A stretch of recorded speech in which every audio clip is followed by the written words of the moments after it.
Welcome to Jazz Time. Jazz Time is an online store that buys, sells, and trades authentic luxury watches. We make these videos so our customers can easily choose the best watch for themselves in the comfort of their own home. If you like this watch and would like to purchase it at the lowest price anywhere online, click the link in the description below to buy it at jazztime.com. Today, I'm going to be reviewing the Patek Philippe Grand Complications chronograph perpetual calendar in platinum with a salmon golden opaline dial. Reference 5270P-001. I'm going to talk to you a little bit about the history of the 5270, then talk to you about where it stands in the lineup of similar watches, and then talk to you about the case, bezel, dial, bracelet movement of this watch, and then finally try it on and give you my thoughts. So without further ado, let's start with the history. The 5270 has been out since 2011. That's when it was first released, and it's now 2014, so that makes it more or less 13 years depending on the month. So I think it might actually be time for an update for this soon. I don't know how much longer this reference number will be in production, considering it's been 13 years and they've had so many different variations of this watch. It actually replaces another reference, which was the 5970, which was also a perpetual calendar, but the big difference is that the 5970 was not an in-house movement. I believe it was made by Lemania, and those movements were outsourced by Patek, and that was the 5970. And the 5270, which is what you see here, has an all in-house movement. So that basically means all the parts were designed, manufactured, everything at Patek Philippe, as opposed to outsourcing it to another company, having a movement already done, and just putting it into the watch. And actually, the 5970 replaced another watch, which was the 3970. So each of those references lasted quite a while, 20-ish years or so, I believe, if I remember correctly. The history of the perpetual calendar is that Patek Philippe is the first to make the perpetual calendar. At least I'm pretty sure about that. And the combination of those two complications, perpetual calendar, which means that the watch does not ever need to be reset as long as it's worn or wound or running in a watch winder, because it will... Okay, well actually this one is a manual wind, so you will have to wind it, but you don't have to account for the days. Even on a leap year, you don't need to account for that because the calendar... because it automatically accounts for that itself. It has a perpetual calendar, but it also has a chronograph feature. That's what you see on these two subdials, is that it allows you to calculate elapsed time up to 30 minutes. The two most complicated ones, perpetual calendar and chronograph, it brings the watch to the Grand Complications section and makes it to the top of the complications that Patek offers. Not the top, but in the top class of the ones that they offer. Okay, so that's a little bit about the history. Now let's talk about where this watch stands in the lineup of other 5270s. Now, when the 5270 first came out, they came out with it on a white gold with a silvery dial with these tachymetric scale on the side. You can see this tachymetric scale is the rim of this thing, and that says base 1000 and so forth. That actually allows you to calculate the speed of a car. I'm not going to do that here, but it has a tachymetric scale. The old ones didn't have this tachymetric scale, and then they came out with one with many different variations. They have it on a white gold with a blue dial. They currently have it with a platinum and green dial. You see the platinum and salmon dial here. It has yellow gold with... I forgot what dial they have. Yellow gold dial, maybe, with a white dial or an ivory dial. And they just had a few variations of this. I mean, it's been out for 13 years, and even the same color has different variations of the dial. Some of them had a chin, which is called a chin because at the 6 o'clock it kind of protrudes out. But at any rate, the point being is the 5270 has been out for quite some time, and there's a lot of variations of it in almost every metal. They had it in rose gold too, so rose gold, yellow gold, white gold, platinum, and they even had different bracelets on it too. So there's been a lot to go through on this, and rightfully so. It's a very beautiful watch, and it's a mid-tier when it comes to their Grand Complications.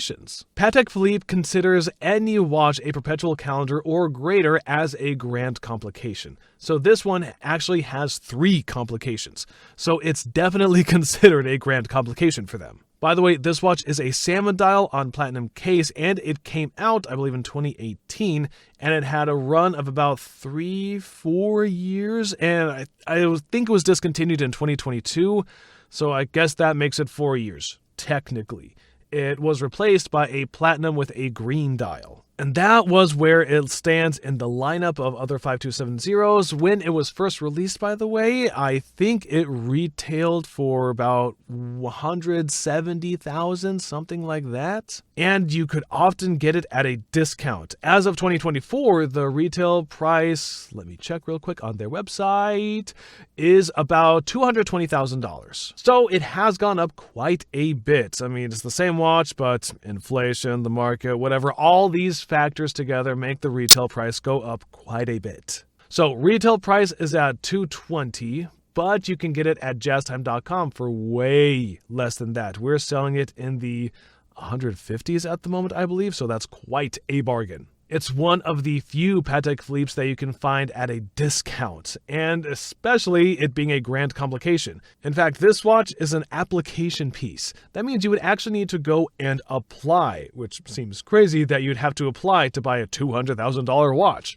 But that's what you have to do to get a Patek Philippe. But you don't have to apply at jazztime.com. You just have to pay, and if you pay, you get it the next day.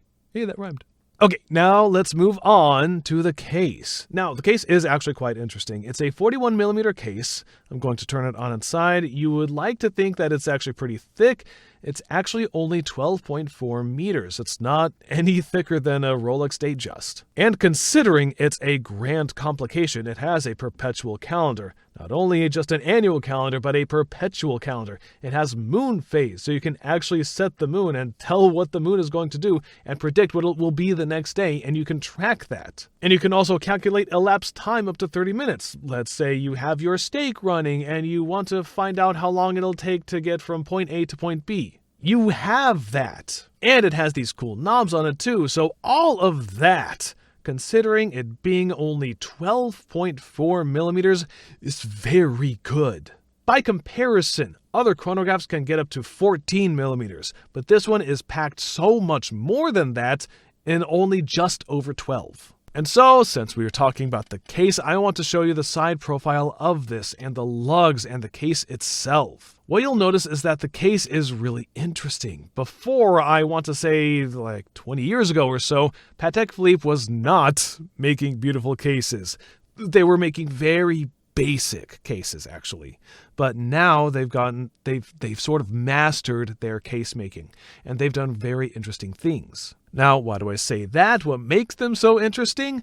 Look at the lugs. Not only do the lugs have an interesting shape to them, they kind of come outward, but they also have a two-tiered lug system, which means instead of the lugs just being completely flat, they have these tiers, these steps on them. They started doing this on the 5270 back in 2011, and then once they started on the Grand Complications, they started exporting this idea onto every other of their lower tier watches that are like $50,000, $60,000. And I think it looks really good. It truly gives the watch some personality. It looks more modern. But before, Patek Philippe was just concentrating on the dial and the movement, and that's it. They were neglecting the case, but then they soon figured out, hey, the watch is a whole unit.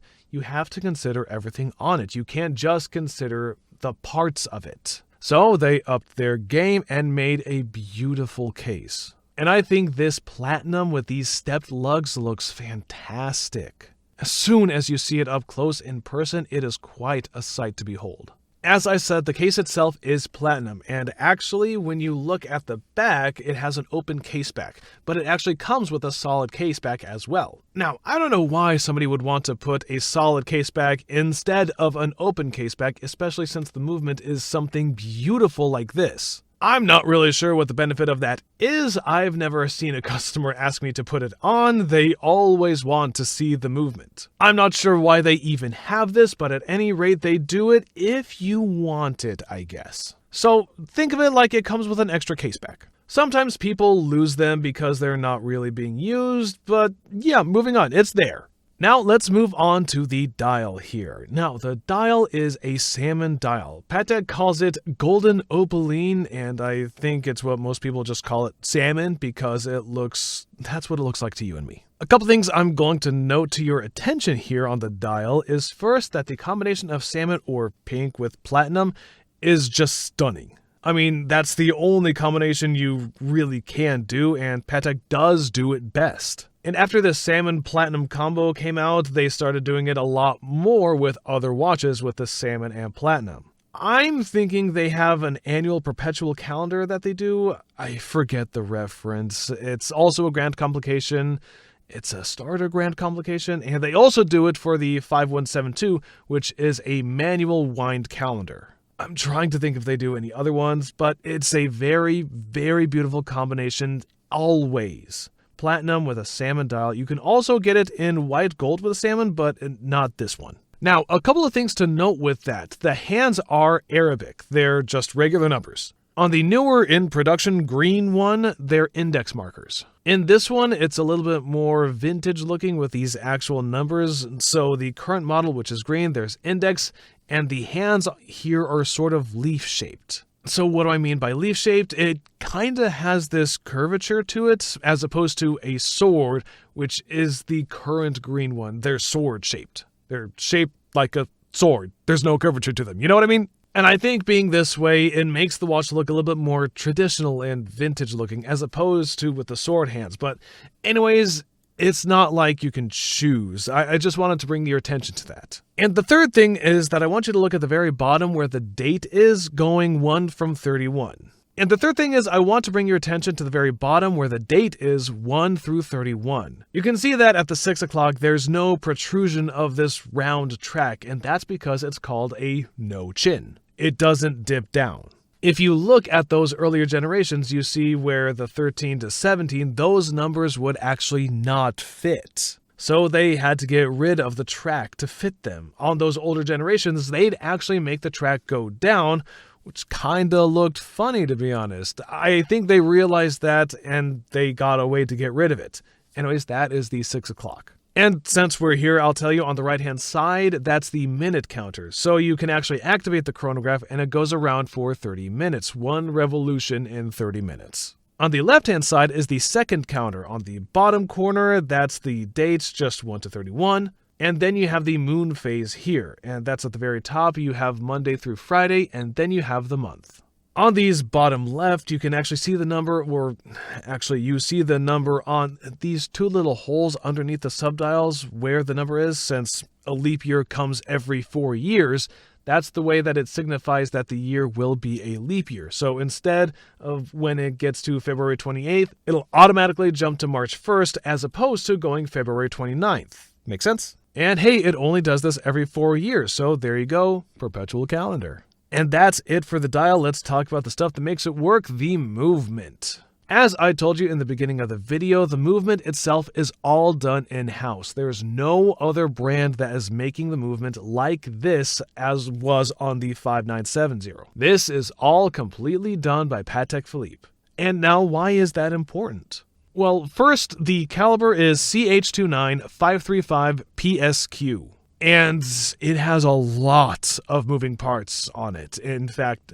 456 parts. Now, to give you some reference on that, a normal chronograph is anywhere between 200 and 300 parts. A split second, which is very complicated, has somewhere around 600 parts. And a split second is more complicated than this. And then this, which has a perpetual calendar and chronograph, has 456, call it 450. So in terms of complicatedness, if you just look at the numbers, it is very complicated. Now, if you look at the movement itself, you also realize this just looks insane. There is so much going on here in just one levered gear. All of this stuff is going on. It looks like a little machinery of harmony, of just moving around here. It's like an orchestra. It's beautiful. Okay, and it also has a power reserve of 55 hours. Its diameter is 32 millimeters, and just to give you an idea, diameter is the right thickness. Okay, and now it has a power reserve of 55 hours. It has a diameter of 32, and just to also give you an idea on that, a diameter of 32 is the correct thickness. Sometimes you get movements that are just too small or don't really fit the case, but in this situation, 32 millimeters is just the perfect fit for a 41 millimeter case. And that's the movement. That's it. I don't want to talk about all of these little parts of the movement, just the movement speaks for itself. It's beautiful, just like the watch, and if you want to get into it more, you can look at their website. Okay, now let's go ahead and try this on my wrist. I am 6 feet tall, 200 pounds, and I have a wrist size of 7.5 inches. And what are my final thoughts on this? It's actually my second favorite Grand Complication. My first favorite Grand Complication is the 5204, which was a split-second chronograph perpetual calendar, which is this, but with one extra complication above this. And that one is like $100,000 or more, something like that. So for the price point of this one, we're selling it under $160, at least of 2024. For this price point, it's definitely my favorite complication. I like the size. This 41 millimeter size is perfect. Between 40 and 43, that's just the best size for a dress watch. And this one being 41 is right in the middle of that, so it's perfect. And also the white metal, the platinum, that makes this watch much more wearable and less likely for people to see it and know what it is and, potentially rob you. And that's another reason why I like this material. It's less flashy. I like the strap too. I like the combination of this brown. I didn't talk about the strap earlier, but let's be real, there's not much to say. It's a leather strap, crocodile strap actually, sorry. And the straps are interchangeable, but I do like the complication that comes in the brown with the salmon. And I think it's an excellent combination. And in this specific combination, I think the watch is very easily worn with all things. It matches pretty much everything. It looks absolutely beautiful, and it's a piece of history when it comes to Patek Philippe, and it's just going to be a very difficult watch for them to come up with a newer and better version of this. That being said, I'm sure they will. It's Patek Philippe, they'll figure it out. But regardless, this one is going to be a classic, and it defines their perpetual calendar Grand Complications for all of the 2010s and part of the 2020s, maybe even longer, who knows? So in any case, if you like this watch and would like to buy it, click on the link in the description below to buy it at jazztime.com. If you want to find out more about the watch you just saw in the video, you can just click below on Show More to see the full description. Then you can check the link next to Model as seen in video, click on it, and you will get to the proper page where you can see all the details. If you're watching on a mobile phone, you have to click on the arrow down on the right hand side below the video to see the full description. If you like this video, please give us a thumbs up. If you would like to share this video with your friends, you can use the share button below and share it on any platform you like. If you have questions, constructive feedback, want to tell us about some mistakes or misspeaks, just write a comment below. If you want to see more videos like this, you should subscribe to our channel and visit our channel page where you can find all the videos. And if you're interested in a specific watch brand, you can check out our playlists. If you want to check the price for a watch or want to buy one, remember at jazztime.com you always get a steep discount, so you should check the prices with us. If you want to know the price for a specific watch, just go to Google, type in JazzTime, plus the brand, model and the details you're interested in, and Google will find the right page for you. Thank you for watching.